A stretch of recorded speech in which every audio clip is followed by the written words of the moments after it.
நாச்சிமார் கோயிலை பார்த்து கொண்டிருக்கிறோம். கேகேஎஸ் பிரதான வீதியோரமாக இருக்கிற நாச்சிமார் கோவிலில் இருந்து யாழ்ப்பாண பல்கலைக்கழக பக்கமாக, அதாவது கிழக்கு பக்கமாக போனோம் அப்படின்னு சொன்னால் ஒரு 180 மீட்டர் தூரத்தில் வீதி ஓரமாகவே காணியொண்டு விற்பனைக்காக வந்திருக்குது.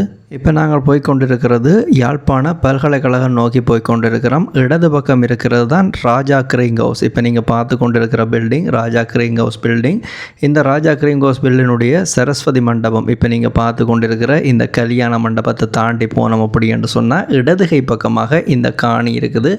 மொத்தமாக 4.25 பரப்பு காணி இருக்குது. இப்போ நீங்கள் பார்த்து கொண்டிருக்கிற இந்த கட்டட தொகுதி தாண்டி அடுத்த காணியாக விற்பனைக்காக இருக்கிற அந்த காணி இருக்குது. இப்போ நாங்கள் அந்த காணிக்கு முன்னுக்கு தான் நின்று கொண்டிருக்கிறோம்.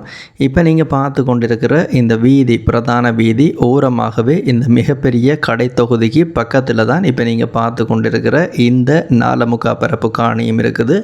துப்புரவு செய்யப்பட்ட நிலையில் இந்த காணி இருந்து கொண்டிருக்குது. இப்போ நாங்கள் காணிக்கு உள்ளுக்கு வந்துட்டோம். இப்போ நாங்கள் பார்த்து கொண்டிருக்கிற இந்த காணியிலிருந்து கலட்டி சந்தி 180 மீட்டர் தூரம். கேகேஎஸ் ரோட்டுக்கும் கலட்டி சந்திக்கும் இடையில தான் ரோட்டுக்கரை ஓரமாக இந்த காணி இருக்குது. இந்த காணியிலிருந்து கேம்பஸுக்கு நடந்தே போகலாம். கேம்பஸ் யாழ்ப்பாண பல்கலைக்கழகம் 300 மீட்டர் தூரத்தில் தான் இருக்குது. இந்த காணி வீதியோரமாக இருக்கிறபடியே அனைத்து விதமான நடவடிக்கைகளுக்கும், தொழில் முதலீடு அப்படி என்று சொல்லி அனைத்து விதமான நடவடிக்கைகளுக்கும் நீங்கள் பயன்படுத்தி கொள்ள முடியும். கேம்பஸ் பக்கத்தில் இருக்கிறபடியே கேம்பஸ் மாணவர்களுக்குரிய விடுதிகளை கட்டி நீங்கள் வாடகைக்கு விட்டு பணம் சம்பாதித்து கொள்ள முடியும். அதே போல் லக்ஸரி ஹோட்டல், அதே மாதிரி லக்ஸரி வில்லா அப்படி என்று சொல்லி உங்களுடைய தேவைக்கேற்ற போல் இந்த காணியை பயன்படுத்தி கொள்ள முடியும். யாழ் நகருக்கு மிக அருகிலான் இருக்குது.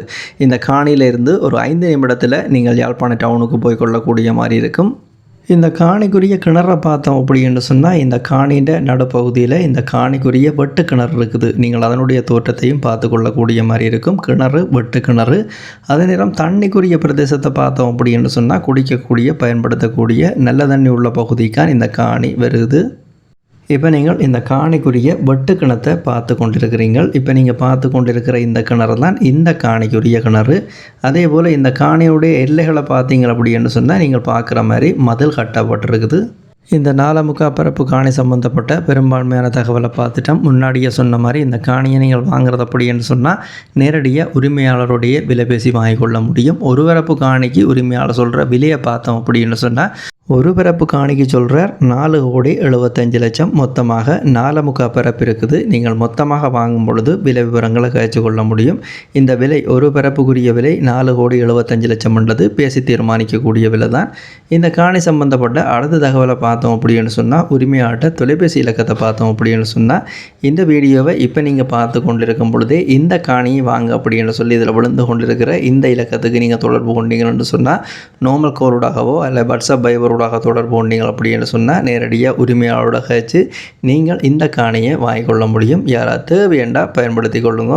இந்த காணி சம்பந்தப்பட்ட முழுமையான தோற்றத்தை நீங்கள் தொடர்ந்து பாருங்கள்.